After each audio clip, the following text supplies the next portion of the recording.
السلام الله عليكم ورحمة الله وبركاته وولاشينا سعدية داهر oo idin wado muuqaal kale cusub haddaan ugu cusub tahay subscribe saar gambaleelka furo si muuqaal waliba aan soo gelin uu kuu soo gaaro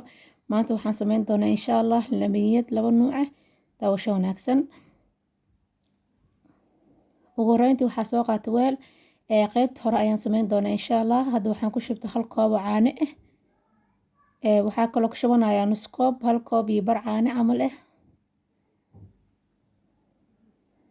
tan waxaa ku daraya 4 qaado oo sonkor ah labaniyad waxaa waaye tan hadda waxaa ku daray warango labaniyad qof walba si uu ka saaya insha Allah aniga waxaan idin tusaaya sida aan sameysto aan waqaano hadda waxaan ku daraya insha Allah vanilyo waan walaaqaya inta aan dabka saarin si fiican kuuskuuska dhan ayaan ka bixinayaa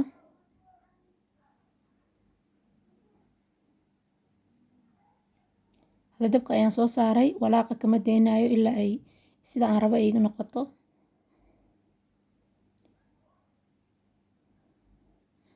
hadda waa kaasa dabkaadana ha gaabnaado insha Allah way soo yara adkaatay sidaas la rabaa saaid hadaa u adkeysid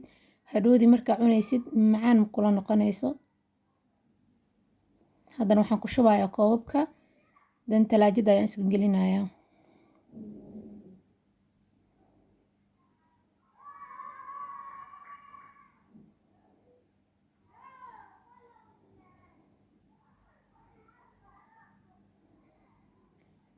hadda meelihii waxyaalaha uga daadaatay ayaa ka tirtirayaa sida hadhoodii markay qalasho ay yara adkaato aysan iga qalalin talaajada ayaan gelinayaa adiga nus saac ilaa 40 daqiiqo haddana qaybtii kale oo korka kaga shubi lahayn ayaan sameyn doonaa insha Allah waxaa soo qaatay koob camal koob iyo bar iska leh oo burtuqaal ah aan soo miiray ama liin macaan waxaa ku daraa hal qaado iyo wax yar oo sonkor ah sababtoo ah burtuqaalka asaga macaan ah marka aan biyo lagu darin macaan kale ma u baahno warangada isticmaalayaan waa taasa nasha durra ama cornflakes u taqaanid biga kale tan si loo isticmaalo iyo waxyaalaha loogu daro iyo waxyaalaha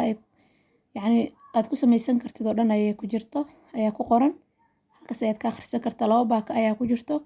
ani hadda waxaa isticmaalay hal baaka ayaa ii furneed sidii camal dabkan waa u gaabinaysaa kuskuuska marka koowaadna waa ka bixinaysaa insha Allah inaad sameysan doontaan ayaan rajeynayaa hadda waa kaasa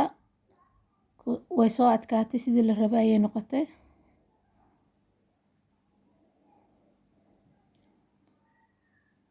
tii horena waa taasa way ii adkaatay hadda korka ayaa kaga shubaya haddaa ku shubtay labaniyadii hore koobka ugu jirto oo aday oo jilacsan haddaa ku shubtid tan kuleelka ah way soo kicinaysaa yani way dhalaalaysaa soo ayadoo qabow oo si fiican u adkaato ku shub waa kana hadda sidaas quruxda badan oo noqday talaajada iska gelin doonaa hadda waa kaasa talaajada ka soo bixinay kaamirada waxyar waxaa ka qaldan hadda waa insha Allah waa idin tusaaya sida ku soo baxday ma sha Allah sidaas ay isku haysataa labada qaybna iskuma aysa darsan bil caafiya ramadaan kariim